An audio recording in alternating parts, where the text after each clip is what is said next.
Good afternoon, Ken here with Ultralight. Today I'm going to do a quick instructional video. Hey, all our videos are quick, I guess, so maybe I need to start saying something different. But anyways, we're going to do a quick instructional video on our BATP plate and BATG ball mount. The reason we're doing both of these together is because these are made to go together. The BATP, when you buy this, you will be getting the plate. You're going to get two screws US thread, and then you're going to end up getting 4 that are metric. The metric ones are the same diameter, but the length is longer.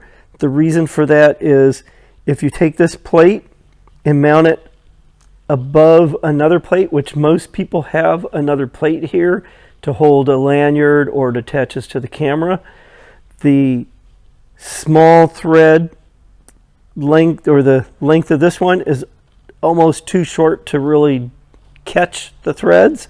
So you'll have the longer one to put in, which is what I have on this.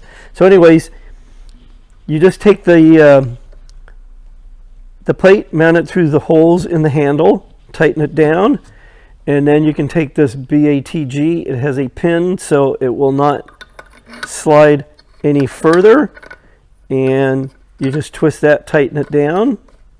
You could turn this like this if you want. Oh no, you can't. You got to go this way. Sorry about that. You could also take this plate and basically, you see these holes here. You can mount this plate any direction that you want.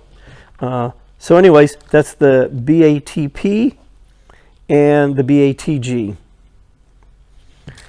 Have a great day and happy photographing.